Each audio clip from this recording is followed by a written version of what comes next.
They emerge from these ideas that certain kind of blood, white British blood, for example, European blood is pure. This becomes a way of controlling. And yeah, there's loads of stuff in the literature, if you go back, on Eastern Europeans being closer to the East, meaning Asia, you know, and therefore being somehow contaminated. This is what eugenics science was. So not all white is equal. No, and working class were part of that as well. Okay. Right? Eugenics science called these people prone to criminality. Roots and rigor, rigor and flow. Roots and rigor, rigor and flow. Roots and rigor, rigor and flow. Rigor and flow. One. Welcome back to Rigor and Flow. Yeah, that part. With me, Aiwan. And me, Banda, the show where business... Oh, did you want it? No, I don't. My head is confuddled. Right now, I'm actually very, very ill. I think I've got some sort of a virus. And so between the fever and... And the virus of overwork. But I actually do have...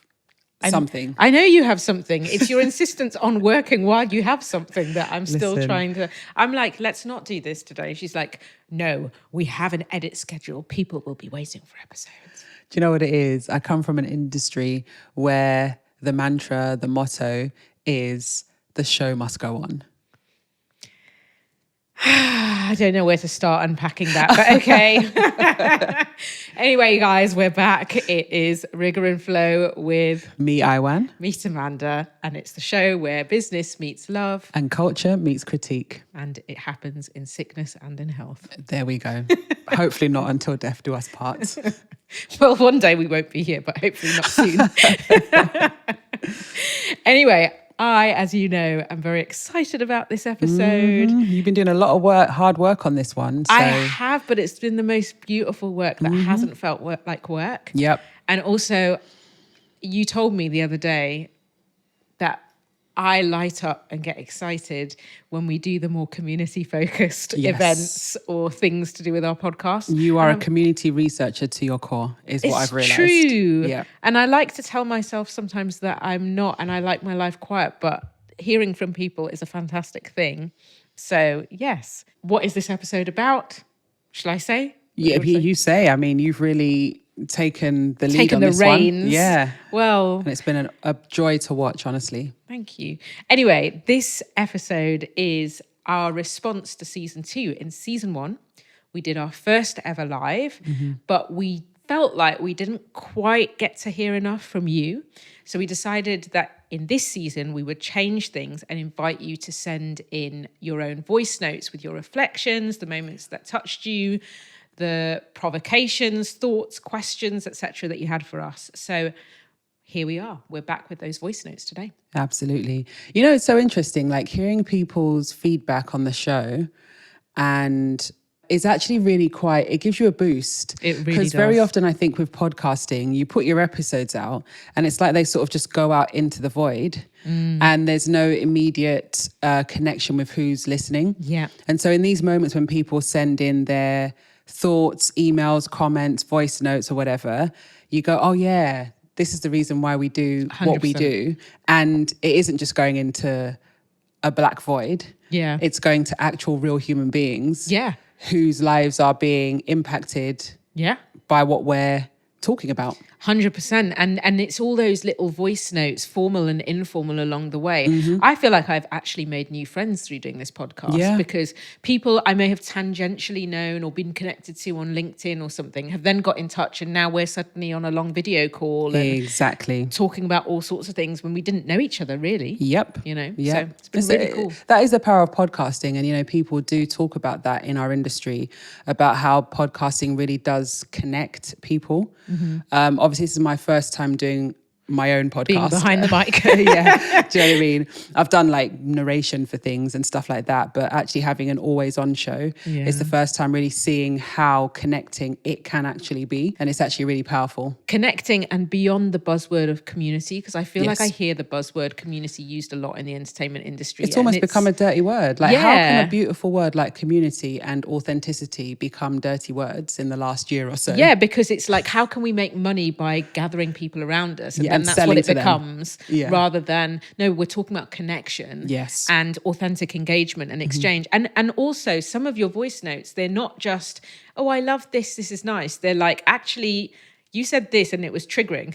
Yeah, exactly. And I think this, and I really love that. Yeah, I really do. I love it when people sort of go, whoo, I was holding my breath when you were talking. You know, exactly. I was holding my breath. Yeah, you know. It's true. So, Aiwan, you famously love a voice note. That I do. You do. What is it that you love about voice notes so much? Oh, God, how long have we got? Because I could literally do a whole series on the human voice and voice notes and all sorts of things. I want that series, by the way. I feel like we need that episode That's just for on nerds. that. I don't know. I think we could learn a lot. But anyway. Well, I think if I go way back to my childhood, as I've spoken about in the past, because of the religion that I was a part of, I wasn't allowed to have a TV. But what we were allowed to have was a cassette player and recorder. And that cassette player was really there to play the sermons from the church, because the church would record sermons on cassette and then sell them after the service. So you could get that day's sermon on cassette. Wow. So my mum had a massive collection, not just of cassettes from our church, but from various ministries around the world, like South Korean churches. Yeah, absolutely. One of our most revered ministers was Paul Youngie Cho from South Korea. Yeah. And, you know, so we had sermons from him and his church that were translated. We had sermons from America, right? And then sermons from Nigeria, from our headquarters, which was headquartered in Lagos. And so we had all of these cassettes, and I was allowed to play with the cassette recorder. And very quickly, early on, I discovered the ability to record on cassette. Over the sermons. Sometimes, yeah, that didn't go down very well with my mum at all. But she also had a collection of blank tapes where she would duplicate sermons in order to send them to people in Nigeria or to friends that she was preaching to and ministering to. So did you have a 2-deck cassette recorder? We had a 2-deck cassette recorder. Oh my God, the kids think we are ancient We right are, now. well, basically I am at this point. At this point, my best friend was Tyrannosaurus Rex. But I discovered obviously that I could record myself onto it. And so then that was just a whole world of enjoyment of just recording my voice, recording my mom, recording me and my friend Jennifer, writing our songs and recording them on cassette.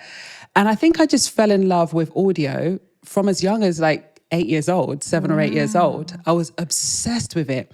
And there was nothing more exciting than pressing play many weeks later on something that I'd recorded a few weeks back to hear it again and hear myself in the past, but in the present. Wow. It was so exciting. And what did you love about that? It was like, because in between, like, for example, me and my friend Jennifer, we'd record the song, but obviously there would be like little debates and discussions and arguments about what the song needed to do in between the recordings. Because it wasn't like a you know, where you could just pause and then start again. You're not thinking that as a kid. You just leave the thing recording while you figure out your song arrangement. Do you know what I mean? So then you'd hear all these snippets of your past and where you were at and your thought process and your friendship and your chemistry and stuff like that with your friend. This moment in time captured. Right. So also, but that also sounds like the documentarian in you. Exactly. It wasn't just the finished song or the finished audio. It was the whole process, the whole thing. Exactly. And there's a kind of intimacy to audio because you don't have the visual. So you're listening for all sorts of cues in the person's voice. Like, are they angry? Were they annoyed? Were they happy? Did we feel good about what we were recording? You can feel the energy in that one take that's really good. Like, yeah, we were in the moment. As a kid, flow. You don't know that it's a take. You don't know what the flow is. You just know that what I like that one there roughly around, and it had the dial with the numbers 01023 on the little dial that had it told you where you were in the tape, right? So I knew that, and I'd write it down in my little notebook. Okay, and I knew that I like that time bit. Code before it's you like knew a time code. Exactly. Do you know what I mean? So I just adored it from young. And I think that just followed through. As you can see, I became an audio engineer. Yeah. I love the human voice. Songwriter though, as well, and a documentarian. Like all of those three things you said. Basically, I'm nosy and I'm obsessed with audio, essentially. So yeah, I think it followed through. So when voice notes became a thing, there was nothing that excited me more than to see that someone had recorded me a voice note. And I loved to give voice notes back. I think I'm better talking to people via voice note than I am typing. And a lot of my friends will tell you that very often they'll get a message from me saying, I'm too tired to type, I can't, so I'm just going to send you a voice note. And I'll just send voice notes when I'm too tired. Yeah. And normally I'm pacing when I'm sending the voice note. I know. And you know, when people send me voice notes, I find myself talking to the voice note. Oh. So when I'm listening to a voice note, I'm like, yeah, mm-hmm. And then I'm like, no, actually, that's true. You've done that even as we've been listening to these voice notes. When we've been in the room together and I'm like, we've got another voice note, shall I play it? Yeah. You do go, yeah, I agree with it. It's like, it's like you're in church, call a response or something. That sort of thing, yeah. I'll stop there because I could go deeper into just the human voice and the human brain, audio and our neurons and all sorts of weird and wonderful things, but we'll save that for another day. But I really want that for another day though, for real. Yeah, but the human voice is really powerful and I find a lot of joy in hearing humans talk. Oh, that's so beautiful. I love that. And also what I love is that the first voice note that we got is from someone, I hope he's not going to mind me saying this, but who's also a bit of a fellow audio nerd in that he's also a podcaster. Yes. So I think we should start with that because our first voice note was from Kobi. Yes. So should we play that? Yes. Fab, let's go. Hey guys, so this is Kobi. One of the reasons I love podcasting is because you get to learn and know and trust the hosts of the podcast in ways you just can't do in other media. And that's one thing I love about your podcast. And I was thinking about the sickle cell episode. My family's been tragically affected by sickle cell, so I'm always keen to hear what people are talking about and how they relate to it. But I love the part where you guys are talking about TLC and how T-Boz has been a campaigner for sickle cell. And then you just started singing, which was... By the way, you guys have got fantastic voices. You should do more. I know Aiwan plays guitar, so you guys should lay down some tracks. You should do something like that. But that really made me smile. And I've been thinking about that since I heard it a couple of weeks ago. So guys, more of the singing, more of the harmonies, more TLC. I didn't know that song. And I should actually just go on Spotify now and find it so I can hear it and compare it to your version. But thanks a lot, guys. Love the podcast. Oh, please don't compare us to the TLC version. It's not going to go well for us. Yeah, exactly. Now, Kobi's a G. I mean, I'd say he's one of the pillars in the podcasting industry in the UK. Yeah. And he's a founder at Strip Media. Mm-hmm. And yeah, he's just, he does podcasts of his own as well, doesn't he? On films and TV and stuff. Yes, he does. Yeah, he has Flix Watcher, which we're still trying. We've been trying to organise our appearance on Flix Watcher for the last... Too long. Probably 2 years at this point. But that is going to happen. And then he has his own show called Aha Moments with Kobi. And I thought his reflection on this was powerful because a lot of people, I'm surrounded by people who have been affected, unfortunately, by sickle cell because it is a very common genetic disorder. Especially amongst our people. Exactly. And that's the thing. I mean, Kobi mentioned lots of things in that voice note, but it's that one that seems to have struck a nerve with quite a number of people. And in fact, we made a cut down and shared it on TikTok, which we recently launched. You can follow us on there, by the way. We've had our TikTok channel for about a month, and the one excerpt from an episode that's done well is the sickle cell one. I was surprised. Within a really short time, it's had 12k views, loads of comments of people who are just like, thank you for talking about this thing. Like, not enough is done. This is massively under-researched.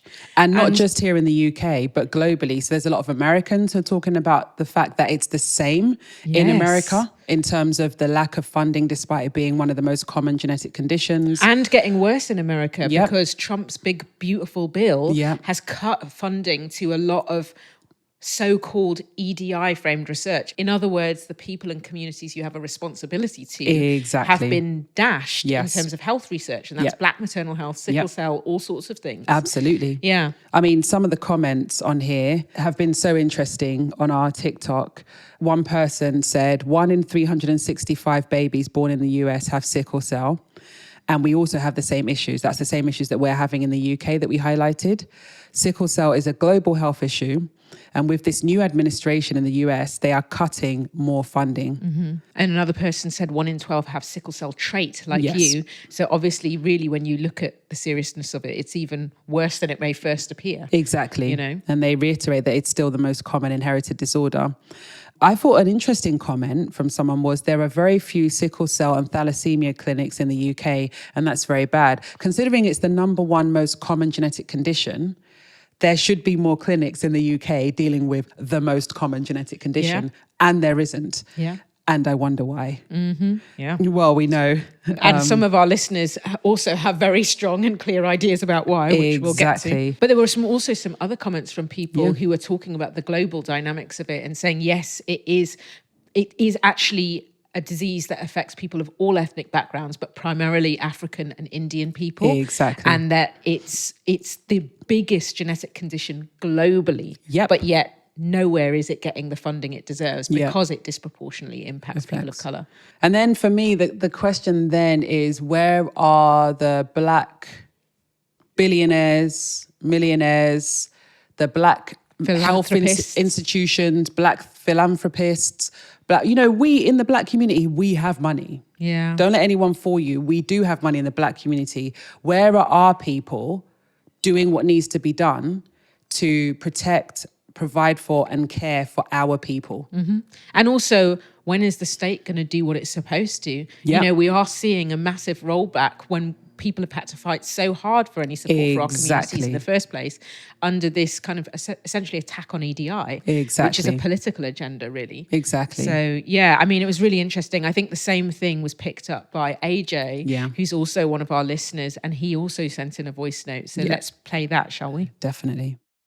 Hi guys, me again, AJ. I loved you guys singing TLC. I want to hear more singing from you guys. You guys got beautiful voices, and TLC, the ultimate band. And I just loved how you guys broke it down with T-Boss's voice, rapping from Left Eye and Chili. You both fancied, so I think everyone's agreed on that one as well. Yeah, more singing. I loved your episode on sickle cell. I haven't listened to all of it as yet though, but it's something that is not spoken about, even in medical landscape. It's hardly taught as a module in nursing, and it's just outright discrimination. So I want to hear more of it. I want to hear more about the what we can do to change the system, and your thoughts on how we can actually go about changing the system. Well, I think he's made some really good points. I do think it's a form of discrimination. Yeah. And as a result, many of us are dying. In terms of what we can do to change the system, I think what I said before, as in we are going to have to gather our resources together and do for ourselves what the government won't do for us. We have a long history of doing that. Yeah. You know, in America, in this country, we have a long history of supplementing and making up for the government's lack of care for us. Yeah. Right? So I think sometimes we get a bit fooled by, I put in quotes, progress. We think, oh yeah, we're ahead now from like the Windrush generation, from our African immigrant mothers and fathers, like, because I don't know, we can buy a house now, we can just go to a bank and get a mortgage and buy a house, we can travel, we've got our British passports, and we're not having to vie for indefinite leave to remain or whatever it is. And so we think there's progress. Some of us, but you know what I mean? No, I get you. I'm talking like particularly about second and third generation. Yeah. You're so established, you're so settled, you've been here your whole life, and so we think that things have maybe improved, barring maybe some microaggressions and the odd bout of racism. But actually, it's in these systemic issues that we see how things are still woefully inadequate for our communities. Yeah. And I think sometimes because we've become so embedded and established, and we think that progress is being had, we've forgotten the tools and techniques that our mothers and our fathers used to build for themselves and create change. Yeah. And actually we need to tap back into that, because we still need those tools and techniques, because things like this are happening. Could not agree more. I think that's a really important part of the change, and probably the only one we can truly rely on if in terms of ourselves and our own agency and power. I also want to add a couple things to this that I've been thinking about since this episode went out, which is, you know, there are progressive funders out there working in the health space that want to be part of the progress and change in these areas. And so why aren't they? Well, I don't know is the answer to that. Because those stats are actually terrible. No, they are woefully shocking. They are woefully bad. So I'm never going to make an excuse for that. But I guess going back to your point about agency, I've been thinking about what is our role and what is this podcast's role in doing this. And I do think there is a space for looking to work with philanthropic and research funders, people like Welcome, people like Impact on Urban Health, for example, and going, well, how are you going to, if you say you want to make change here, how are you going to support us to drive that change? Is it an awareness issue, in which case a podcast like this can be helpful? Is it about funding the right researchers and bringing more of our researchers through, in which case some of the education that needs doing is there too? But I 100% believe and agree with you on the agency thing, but I think we need multi-prongs wherever we can get that to shift this problem that we've got. I don't know if it's me being a little bit cynical, but sometimes I wonder, do they actually want to help, or do they just want to seem like they want to help?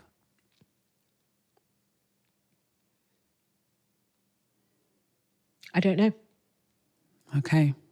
Well, let's hope that their intentions are real and that they actually are going to do the things that they say they want to do. I've never had, you know, in terms of the people we mentioned, I've never had the sickle cell conversation. What I have seen is backing and support for other systemic issues. Okay. And I know that systems change takes a very long time. Yeah. And if I'm completely frank, I think 5 years into this latest iteration of what we can call a civil rights thing under the banner of Black Lives Matter, it's very early to tell. We're seeing some real swing back from certain funders. That's what I mean. Who put their claims, but we're seeing some who are staying the course. Okay. And I think the passage of time is going to tell the true story of what's going on. Well, for me, I don't feel like we have that time. And I think sometimes it's too easy to say that things take time, because the discrepancy between cystic fibrosis and sickle cell in terms of funding, it's like a few 100,000. Yeah. They could sign that off Tomorrow. It doesn't have to take 5 years. No, that's it doesn't. And our millionaires in our community can also sign that off very quickly. That's true. There's no excuse, and it makes my blood boil. There is literally no excuse, and it doesn't have to take 5 years. Yeah. You should have done that 20 years ago. It's like many of these things, the awareness has been around. It has. And the bottom line is, it's even the system. Look, NHS Race and Health Observatory just released a report on sickle cell as well. Okay. And highlighting the same discrepancy. Yeah. So you can't say people don't know. Yeah, they definitely do know. We've been knowing. And I think in that episode, I did mistakenly say Sickle Cell Foundation. It's actually the Sickle Cell Society. So I just wanted to clarify that as well. Yeah. Next up, we have the incredible Johanna. Yeah. Who also she actually talked about a few things. Yeah. But she also touched on the sickle cell one. So I really wanted to highlight that, because I thought it was super interesting and something I wanted you to speak on. Definitely. Let's hear it first. Here we go. such a fabulous podcast, beautifully modulated. I absolutely love it, and I listen as much as I can. I love the intelligent dialogue. I love the poignancy, the movement between fun and really challenging. So rigor and flow, definitely one of my favorites. My favorite moment, if I had to pick one, was probably in that episode about Call the Midwife, where Aiwan just has the perfect pause when she says, and the baby was blacker than me. I just loved it. I roared with laughter. I was really struck by the statistics about sickle cell. I did not know that. And probably what stayed with me most were the 2 episodes on abuse in queer relationships and abuse, silence, and survival. That's because that's something I think about so much. And yet there was a lot in those episodes that just got me thinking about that topic in a whole different way. And the bit about the importance of naming and how withholding a name or protecting an abuser's name is so harmful, that really, really stood out for me in a very profound way. I haven't disagreed with anything, been challenged by a few things. I did have to laugh in the episode about how do you raise a boy when you don't trust men, the kind of intentional and purposeful approach to parenting and parenting a son. All that went out the window with me, that what I remember of that kind of set of great ideas. But I loved it. And again, really, really fantastic stuff to spend a lot of time reflecting on. Thanks so much. Oh, I like that. Before we get onto the thing I wanted to talk about, it's so interesting because we've never had a child or raised a child. Yeah. I mean, obviously my little sisters, I partially helped raise them when they were very, very young, but we've not had to raise a child to adulthood where we know nothing about it. We're hypothesizing and we are in the realm of thought. It's theory versus practice in a nutshell. That's what I had to laugh at myself going, oh yeah, look at us waxing lyrical about all the things if we do. had a boy, we'd just be like battered trying to keep we'd be the like, poor boy I just alive. need to get you to 18 alive to adulthood, and where they can take over the reins. And who's got energy once mothering and working and being a badass professor like Johanna is to also do all of that. You're thinking for the world, you're thinking for the women who are being abused, you're thinking for the son. I mean, it's a lot. It is a lot. It really is a lot. Women, you can't actually do everything. No, you know you really that, right? can't. No. So yeah, that was hilarious. That was good. I enjoyed hearing that. Yeah, and I enjoyed hearing her reflections on the abuse and DV episodes, which we'll no doubt come back to in Unfinished Business. So I want to park those for now. But yeah, just I guess the fact that the sickle cell thing struck her was really interesting. It was interesting. And I think obviously, Johanna is like one of the preeminent professors, you know what I mean? Brilliant. She's scholar. She's ridiculously intelligent, intellectual, knowledgeable. Obviously she works at the highest levels of academia. And I just found it interesting that there were things about sickle cell that even someone of her status didn't know.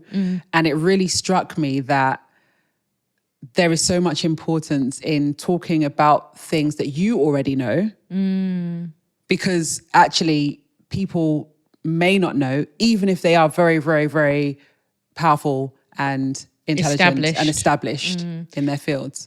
Yeah, it's an interesting one because the point you're making, and I have to say that I didn't know the stats on sickle cell. Like, obviously, I'm not Johanna's level and been in the game or a professor, but I didn't know that. And I think this is why there's been so much debate in the research world about the importance of lived experience in recent years. It's not as a replacement for certain kinds of research skill and expertise, but it is about acknowledging that we've been in a system that has favoured certain groups of people more, and there are voices and perspectives and experiences on the margins that barely get a look in terms of the research world and how knowledge is produced and created and made, really. That's true.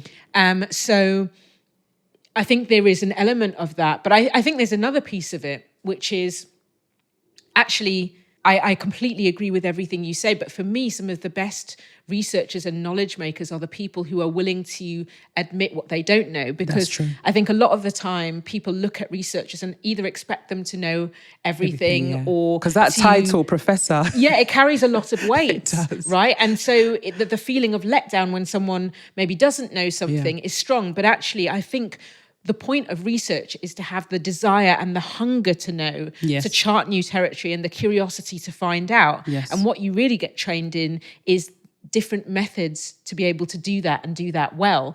So actually there's an importance for us doing a show for people who can influence it, to hear this stuff, and then influence where the funding goes, which is kind of why I was making that point about the health researchers and more progressive ones. It's like, when they hear our lived experience, they need to now channel the fund and fix that pipeline of people who are coming into academia and can change this stuff. Exactly. You know? Yeah, no, I think it's a big long rant, but no, it's not a big long rant at all. I think it's really, really, really important. And I think that's the reason why representation in all forms of media is so important. Yeah. Because who else is going to say the things about sickle cell other than Black people that we've said? Who else is going to create Supercell, which talks about sickle cell in more of an entertainment format? You know, I mean, who else is going to do the campaigns with, you know, whichever society on their podcast, you know, for things that ail the Black community and those most directly impacted. Exactly. And that is the point. Yeah. Representation really does matter. It really does. Yeah, and it can affect and change lives.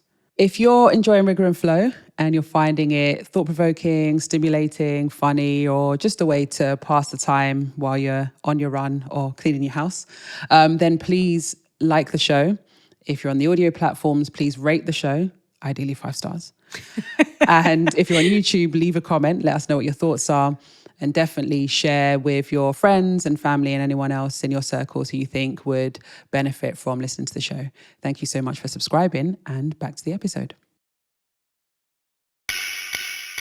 In Johanna's message, she mentioned a few things, but there was one episode that really seemed to have struck a chord with people, and we received a really strong response, especially on YouTube. Yeah. And it was episode 8, which is Black and British, A Complicated Inheritance. Yep. Why do you think it had such a strong response? That's a good question, you know.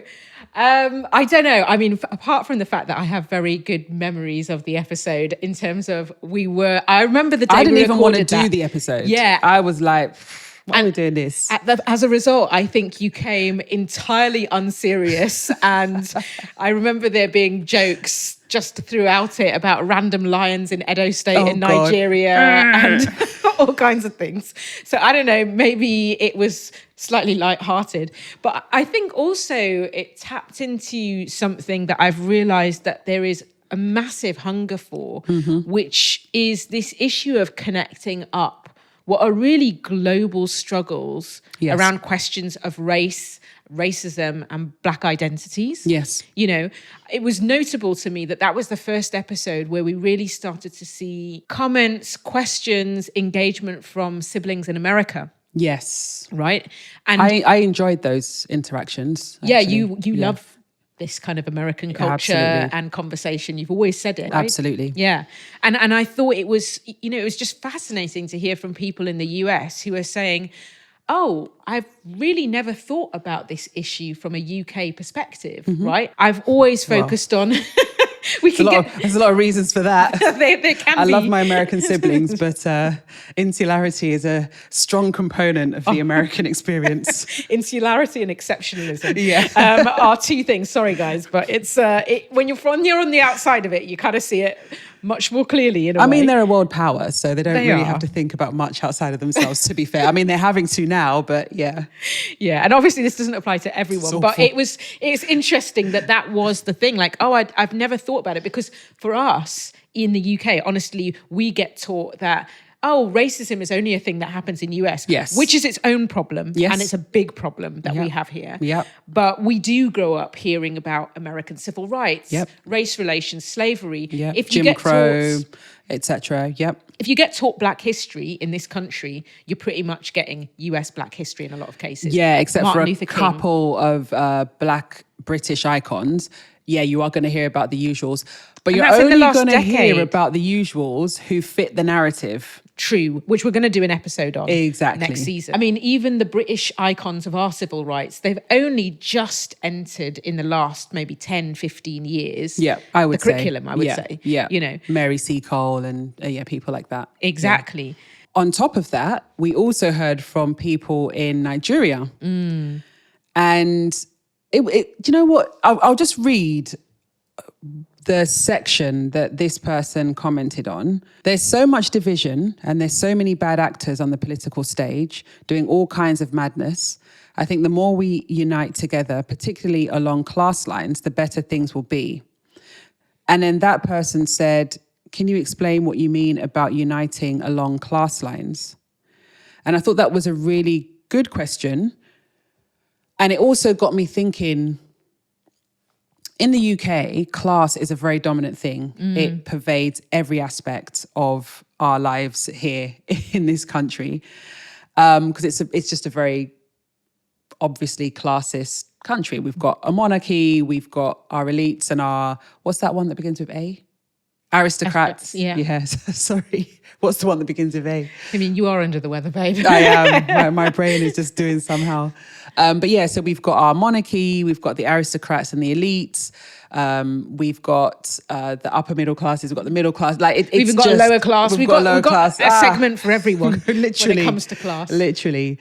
And generally speaking, when you get slotted into one, it's actually very hard to transcend your class. To be upwardly mobile. Yeah, it's actually very difficult in this country. So class pervades everything. But what I find is when I think about Nigeria or I think about America, there is still class. Of course. But it's almost like, because it's not stated in these very categorical ways that we do in the UK, me saying something like unite along class lines, it doesn't necessarily translate. Like, well, yeah, what does that mean? Yeah.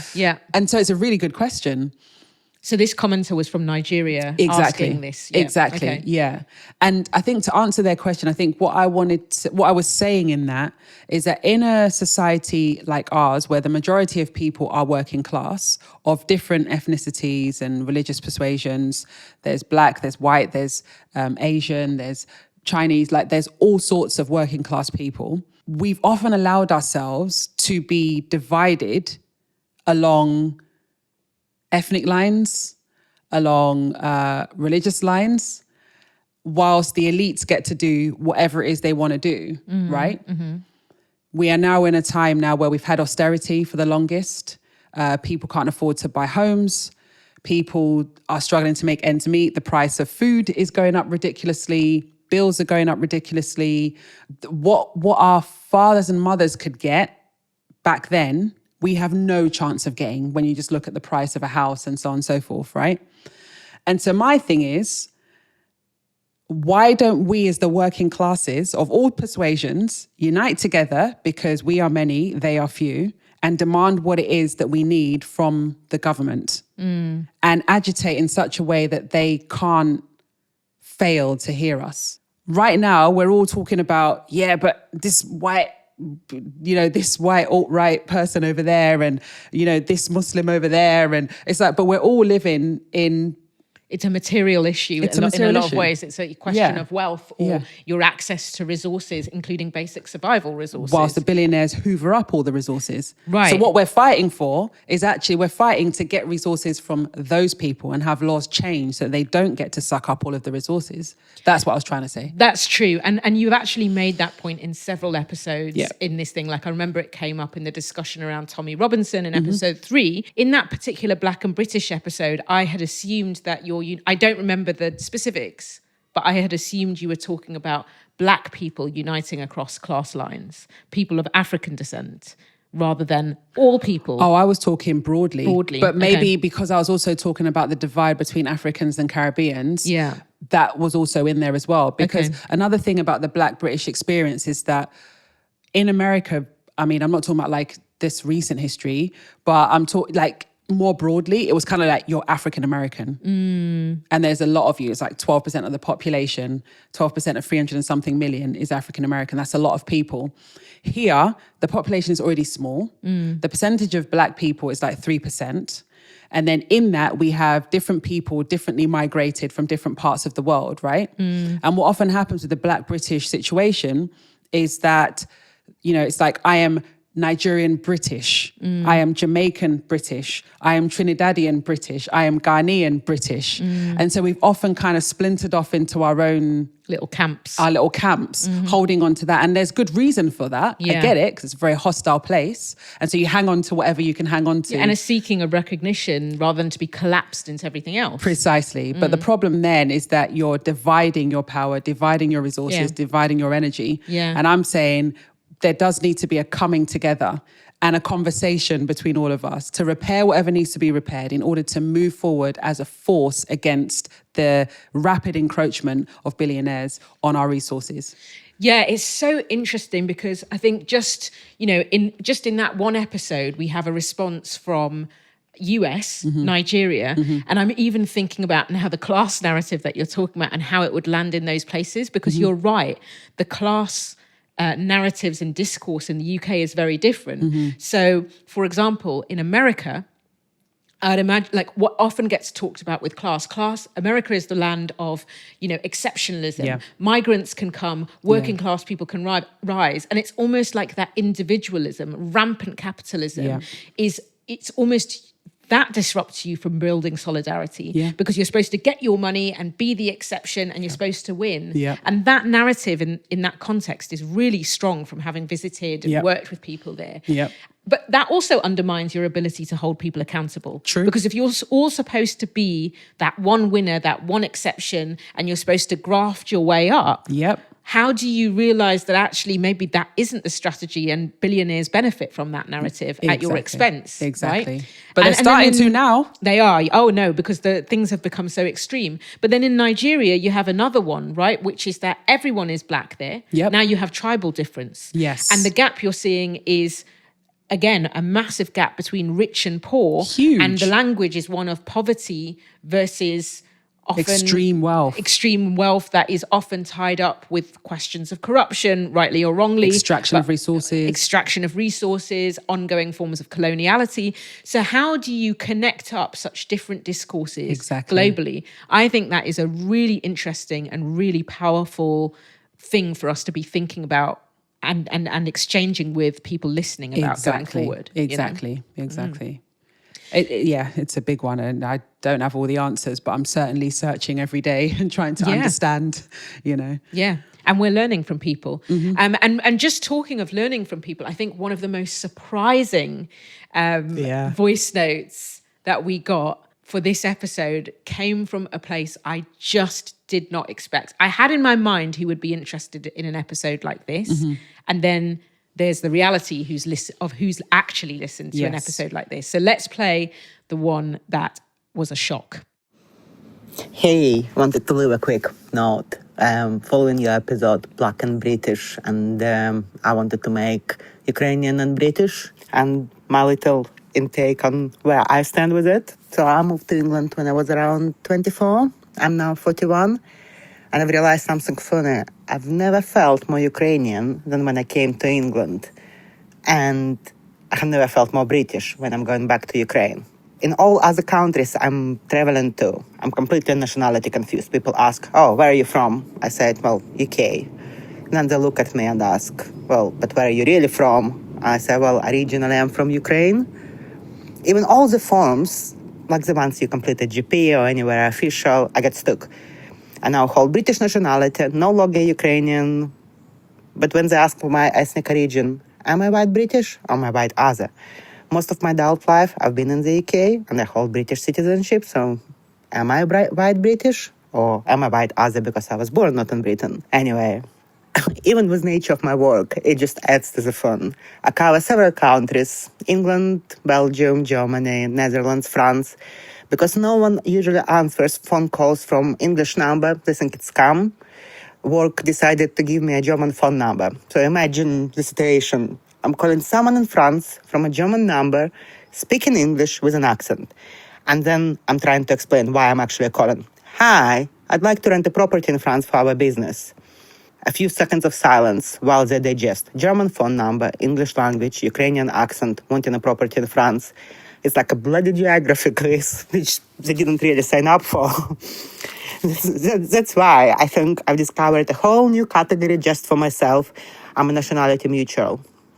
Somewhere between Ukraine and the UK, but with a little international twist. And honestly, I think I probably wouldn't change it and wouldn't have it any other way.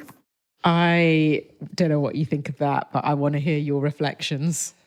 Do you know what? When we did the Black and British episode, I didn't want to do it because I felt like it's been done to death here in the UK. And I just find the discourse here quite boring, is what I said, which I now reflect on. I'm like, that's actually quite dismissive and unnecessary and not helpful at all. And I'm really glad that we did do it in the end because it helped people to understand us and our perspective.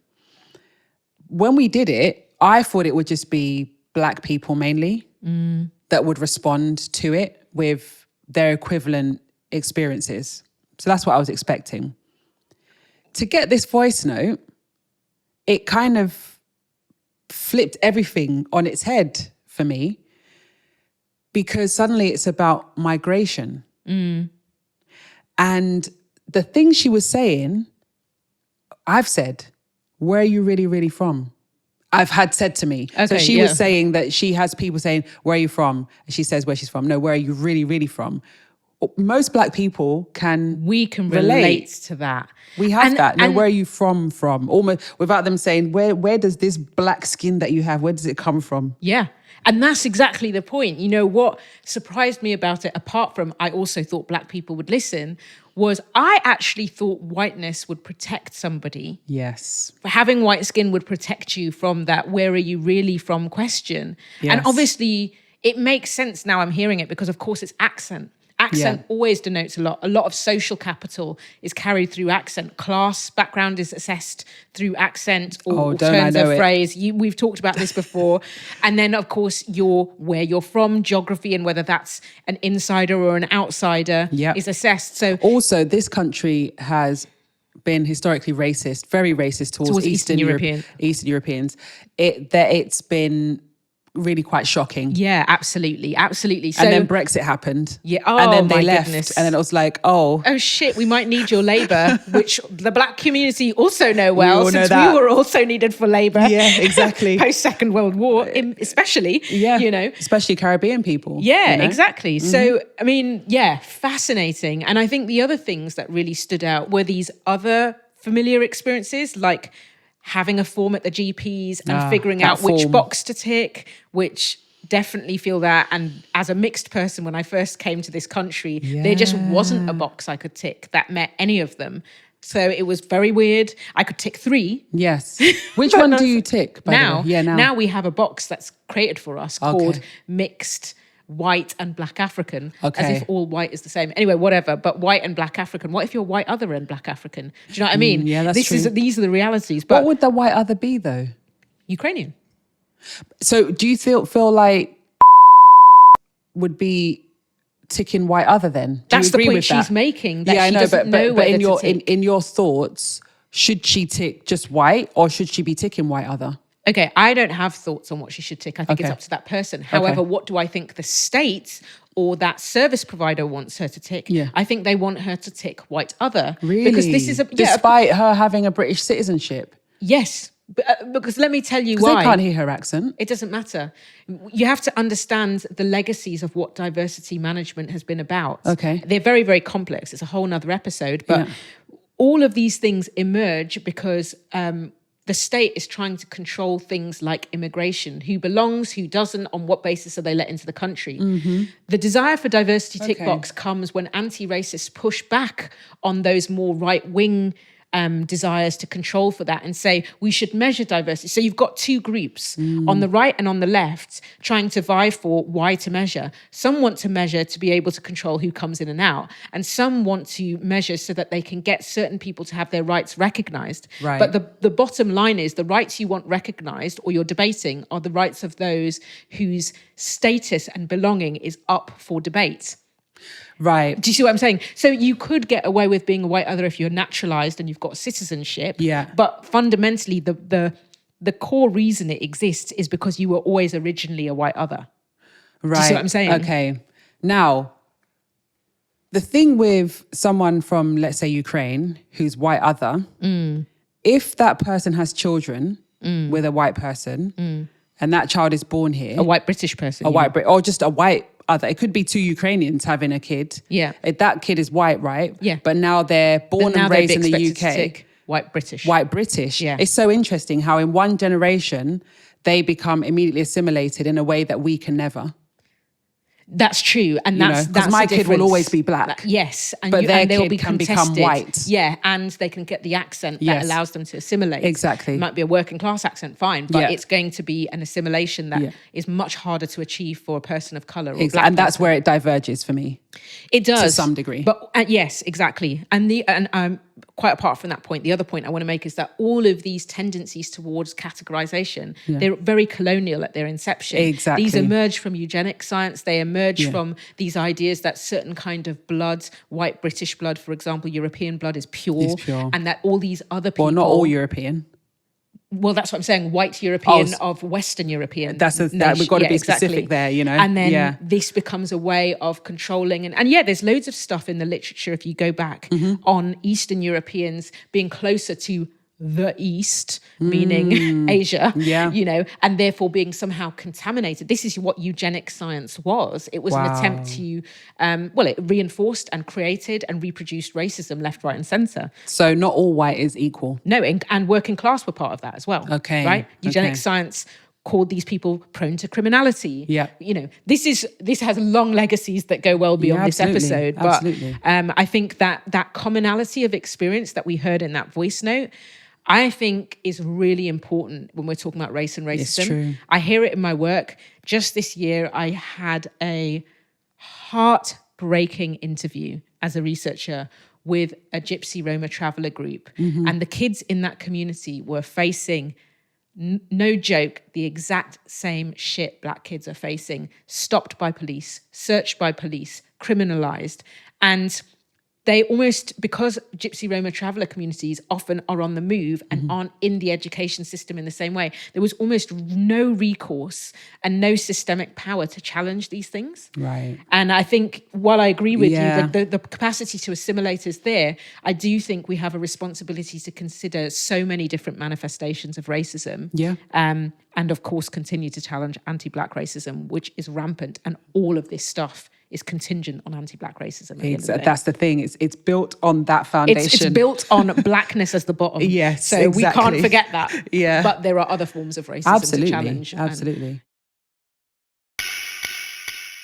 The final episode that really had a brilliant response, I would say it had the biggest response. I guess it's the first episode. So the first episode in the entirety of Rigor and Flow was, can you be African, Christian and gay? Now, obviously, by virtue of it being the first episode, we've had a lot more response to it. I was really quite surprised by the response to it. When we put the episode out, the thing I expected was a lot of vitriol. Like just a lot of homophobic stuff, transphobic stuff. I expected it to be quite contentious. I thought our first batch of comments would be along those lines. And I guess I was waiting with bated breath for that more negative response. Yeah. But the opposite was true. Well, we had two expectations, didn't we? You thought either nobody would listen, like... Oh, God, no. We were swung between, like... I thought we swung between... I thought we'd get literally sympathy listens from friends. And that would be it, like 3 friends who'd be like, oh, yeah, you're doing well, keep going, keep pushing on. Yeah. That was And then lots of homophobia. Yeah, exactly. That's what we were definitely swinging in the run-up to launch. Yeah, but okay, so presumably it hasn't been that way then. No, it's been the complete opposite. Yeah, it has. Yeah, was there anything that stood out? Yes, there was. So there were just people that we didn't even know at all before releasing the episode who got in touch, being really thankful for speaking openly and, in their words, courageously about our experiences being, African and, in my case, Christian. It was really touching. And I think there's one voice note from someone called Bijou who I didn't know prior to Rigor and Flow launching. And she sent a really beautiful voice note. She also sent a message quite early on, didn't she? She on did LinkedIn. via LinkedIn. Yeah. And I was really surprised. I was like, oh, wow, you know? Yeah. Should we listen to her voice note now? Let's do that, yeah. Hey, this is Bijou. I'm the lady who was in touch with you via LinkedIn just to sort of say how important and wonderful your show is. You and your wife and partner in crime, Dr. Tamanda, are doing wonderful things. I cannot speak highly enough of how important such a show is for our community. So educational, so informative, so full of resource, so full of humor, so real. I can't tell you how many times I've laughed out loud, how many times I've choked up in tears. You are both absolutely wonderful people. Keep doing what you do. Love everything you do. And yeah, big up to yourselves. I now answer your question or your outreach, which is what sort of episodes resounded with me. I'd say your very first episode was a real eye opener about being African, Christian, and queer, and I can't thank you enough for even talking about the resource of reaching out to Reverend G Day. Pretty much every single episode resounded with me, to be honest, because you're talking about things that are current, that are in the back of people's minds or in front of people's minds, and you are bringing a different angle to it and sometimes shedding light and being informative about things. So I just say keep doing what you're doing. Just add your inimitable humor into it, and thank you. Bye. God bless. The platform that we used was Telby, and it had a 60-second limit. It has a 60-second limit partly because we don't want to pay for the subscription because there's too many subscriptions and we've got Just too subscriptions many. coming out of our ears. So we're like, we're not paying. People can just do multiples. And then now we actually have to think about it even more because we got more voice notes than we expected, and we're planning to keep it open. So just voice note us on Instagram for now. Yeah, Instagram or LinkedIn. Any other LinkedIn has you can voice notes. Mm-hmm. Yeah, exactly. Yeah. And then we'll try and set up a WhatsApp community at some point in order to be a bit more connected with our community in the truest sense of the word. It's great if people can get in touch. But also I do want to know your reflections on listening to that voice note again now. It was really beautiful because you say these things, but you don't know who they're helping. And for her to say that she's reached out to Reverend G Day at House of Rainbow and that has been really important for her. Like I said to you when we started the show, if our show only helps one person, I'm happy. Yeah. That's it. Yeah. And we were always thinking, the other thing was that the one person we imagined, we thought, maybe it will be people 10 years younger than us who just need a bit of a roadmap before. Yeah. But come to find it's people, of all kinds, ages, and of all backgrounds, all ages. Ethnicities, all religious persuasions. Yeah. Yeah, it's been genders. Yeah. I was surprised about that as well. Like the ratio of men to women, particularly on YouTube, is basically 50-50. Yeah, which is quite moving and interesting, particularly in a time where things are so polarized, you know, so. Yeah.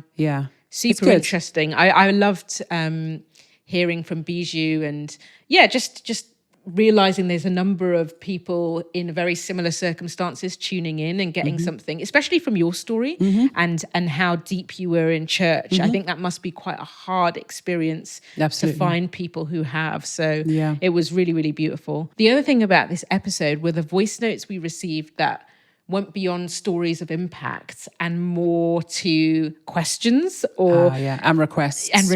That people wanted to think about. So I think we got two of those that we can play now. I want to start with this first one here from Jonathan. Hi, Aiwan and Banda. This is Jonathan Smith.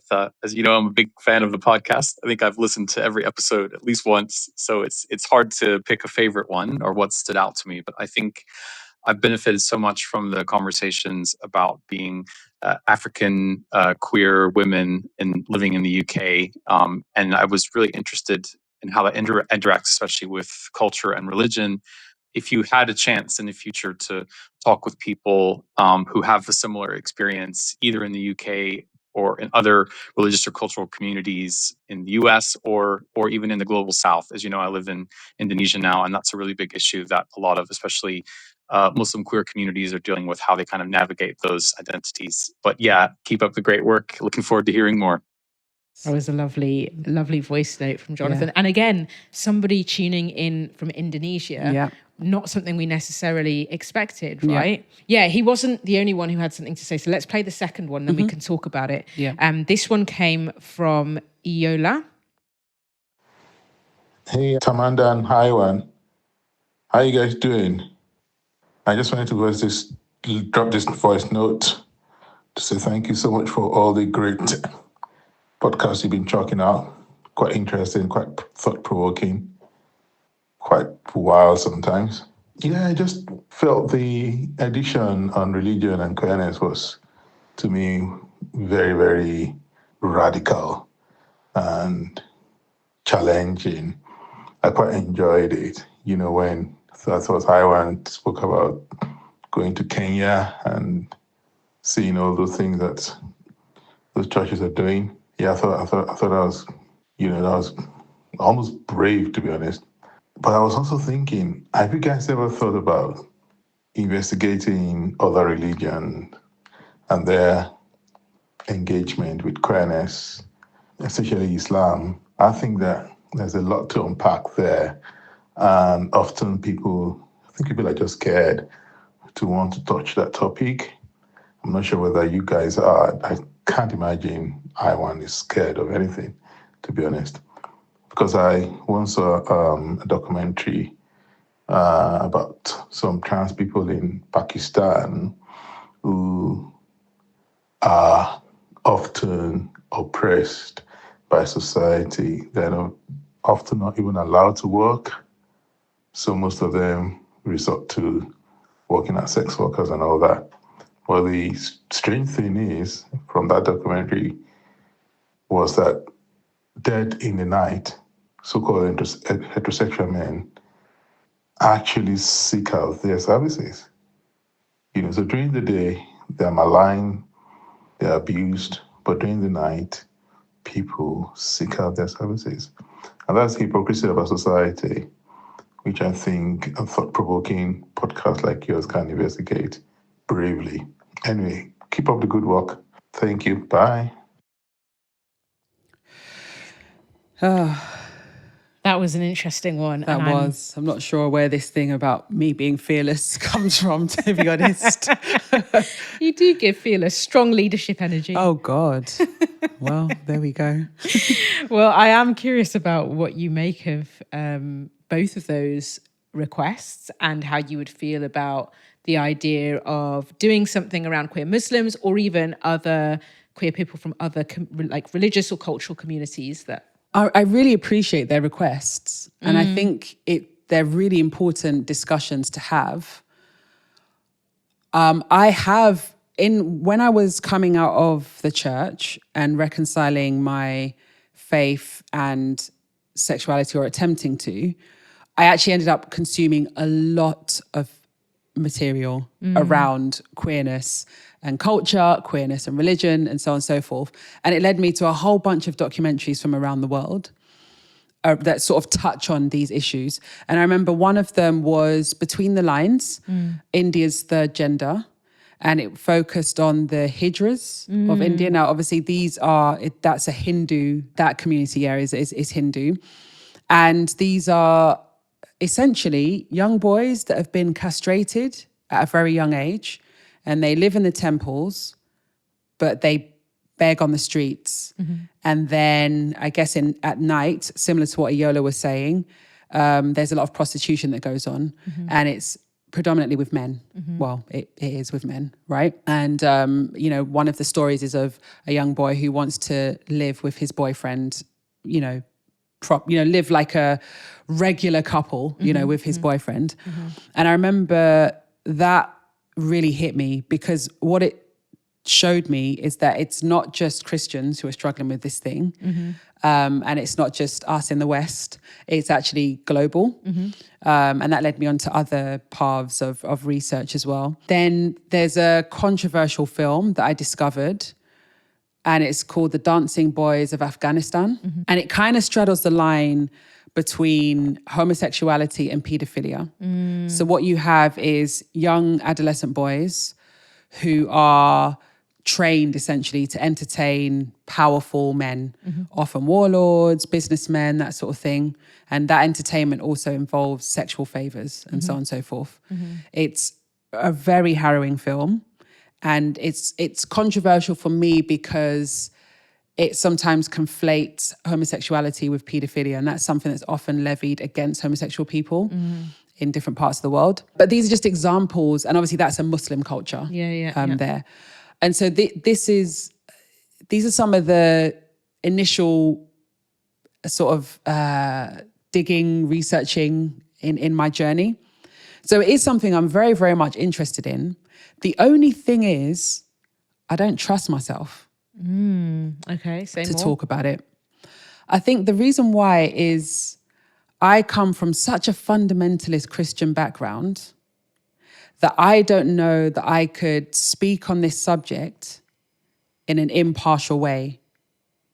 Because I don't know that I believe that you can be in any fundamentalist religion of any type and be queer. I don't see it yet. Maybe there's some work I've got to do. Maybe I've got to decondition myself a bit further, but I just struggle with that. And I already had, like I mentioned in an unfinished business at the end of season 1, the encounter I had with the Muslim man that we met in South Africa, and my pushback against him was so strong, and I felt bad, and I did want to apologize to him. For pushing back on the fact that you felt it wasn't possible to be queer and Muslim. Well, you can be queer and Muslim. Can you live as a queer Muslim in a Muslim nation?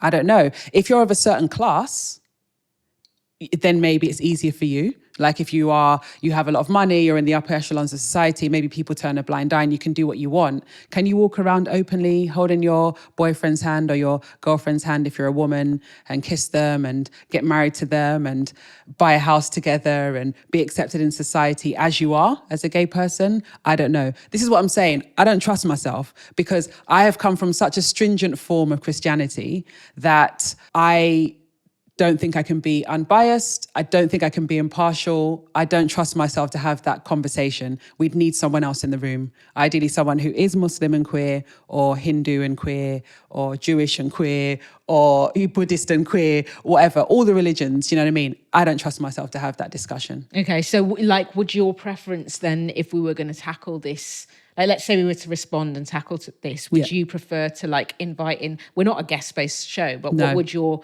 preferred approach be, to invite in guests? Absolutely. Yeah. Because I am not unbiased. But no one is. Yes, but I think that I would offend people. If I'm being honest, I would offend people. Yeah, that's interesting. And I guess then there's a question about, if that's the strength of your feeling, how able would a guest feel to talk? That's the problem in this situation. I don't. But you're there.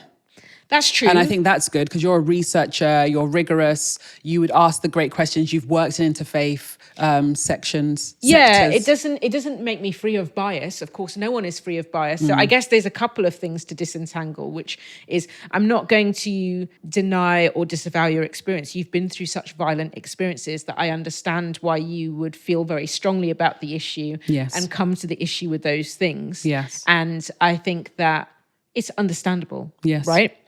But then there's two other pieces to it. One of them is, let's imagine you could trust yourself. We all come with lived experience. We all come with bias. Mm-hmm. And if we, one of the things we've done, I think, to mitigate our fears of bias is, in every episode, especially when it's controversial, is stick to our personal experience. Yes. And tell stories from our lived experience. Yes. But that can also become limited, because if we only start every episode from what we know and understand, we limit and constrain how much we can learn and grow. Mm-hmm. And sometimes the exploration in a given thing might be to explore it and to own the bias and to try and maybe we often do the messy work of unpacking live while trying to make sure we don't land badly on people, right? Yeah, but the problem is the world we live in, that messy unpacking in something that we're not could lead to difficulty. Yeah. You meaning you offending people? Yes. Okay. Yeah, that's fair. I think it would be really good to actually, if we were going to tackle this issue, to have people who have that lived experience on. So I do agree with that. I also wonder about, you talked about your journey in entertainment and documentaries being the sphere through which you explored those issues for different cultural communities. And I think, entertainment tends to veer towards the sensational, the extreme. Yeah. I mean, I'm not surprised that you found, one of the documentaries you referenced controversial, and that it drew this line between homosexuality and sexual violence, for example, or whatever, because that is where the entertainment industry often will go. Yeah. Do you know what I mean? And also the same as what Iola said, in the dark of night, this thing happens. It tends towards the salacious as opposed to the everyday, the grounded, and the very normal way queer people of all cultural backgrounds navigate their lives in different cultural contexts. Conversely, I would feel this is a really important issue for us to address and to address sensitively.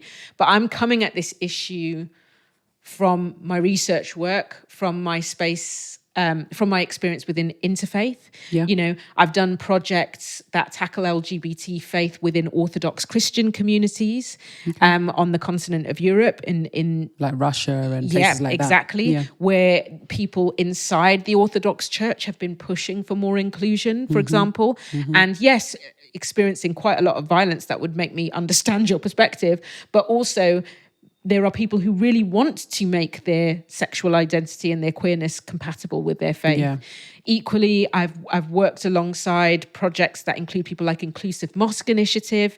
Those are kind of feminist mosques that exist here in the UK that are actively inclusive and affirming of LGBT people, which we've also spoken out Christian churches that you've attended that have done the same thing, like in Kenya, also here. Yep. I think it's really important people know about that, in part because it links back to our first episode where we talked about Imam Muhsin Hendricks in South Africa, who was doing exactly that work of trying to make the mosque an inclusive place, but then and he unfortunately lost his life for it. He was killed for it. I'm not saying the stakes aren't high, and that I do understand your concerns about the violence, but what I'm saying is there are everyday people who are just trying to marry their partner, have a relationship, and who don't want to have to throw off everything they believe. And there are plenty of examples of these people. In the UK, Dr. Shannon Shah, heavily involved in interfaith work. In 2018, he had a book out called The Making of a Gay Muslim, and it explored religion, sexuality and identity in Malaysia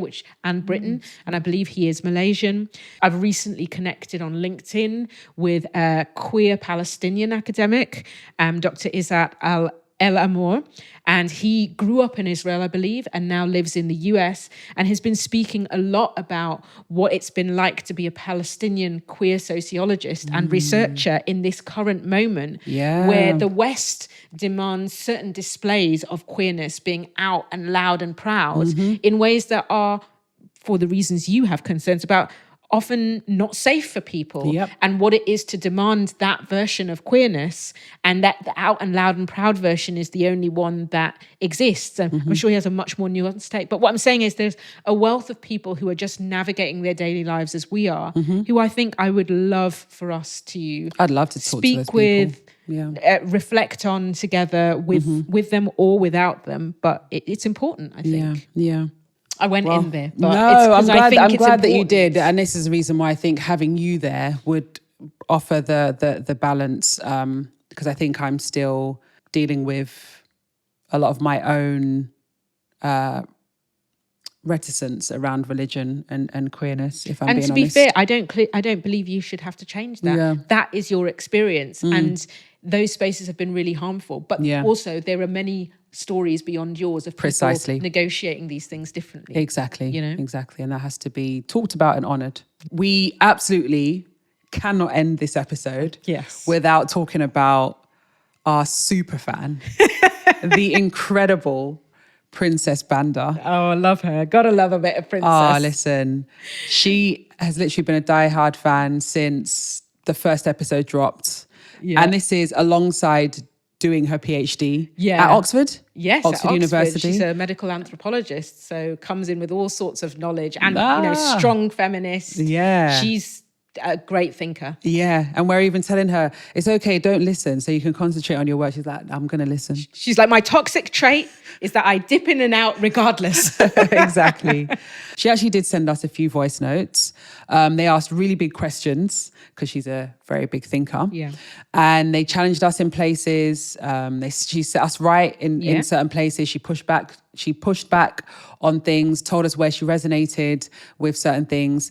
And we absolutely loved that. And we absolutely plan to return to them. One of the things that we loved about Princess Banda is that, particularly in season 1, she would write the most beautifully brilliant reviews of each episode. They were better than the episodes. I used to look forward to every Tuesday. Well, you'd say like, Princess has sent a review, and then I'd be like, right, let's go. And then we'd get on the sofa and then we'd read through it together and, respond between us to what she was saying. Yeah, they were so entertaining. They were so entertaining. I hope one day that she continues to write some reviews. We are going to respond to her voice notes in an episode.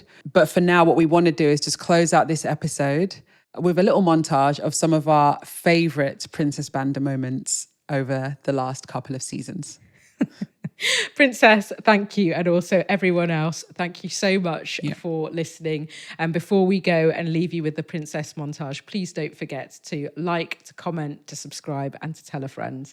And here is Princess. I am really excited to hear the comments and the questions that you guys are going to receive. My toxic trait is that every time a new episode comes out, I'll start it. So now I have fragmented bits and pieces of the past few weeks. One of the episodes that has really stuck with me is the one about money and finances, right? And as per usual, I really relate to Aiwan. I have been reflecting a lot on religion, the institution, culture, faith, spirituality, how they're related, I'm, as you know, chronically online. But in being chronically online, obviously, I am an anthropologist through and through. So I'm not just doom scrolling.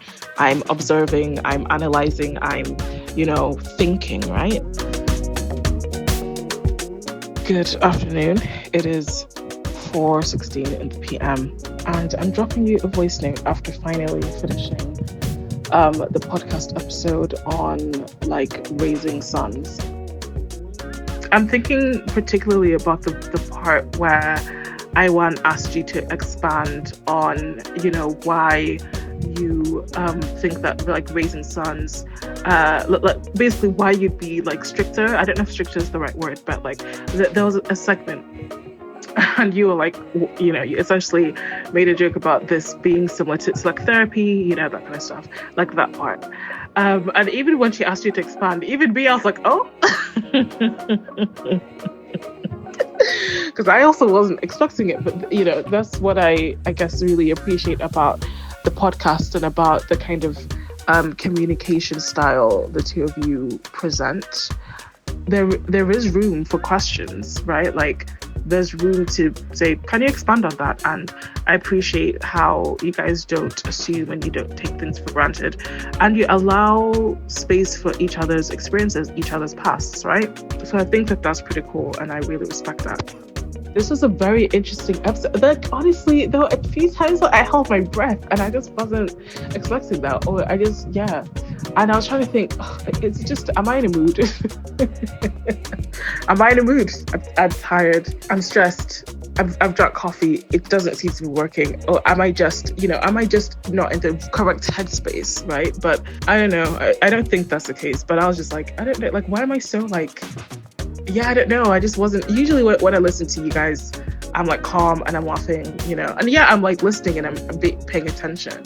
But like, I don't think I've ever, up until this episode, like felt contention, which is very, very interesting. But once again, much food for thought. This is an episode which I'll listen to again. But thank you guys for being vulnerable and for sharing and, you know, for opening up a continued space for us to sit with these complexities and with these, you know, really uncomfortable, I don't know, experiences, biases, projections. Okay, I'm done.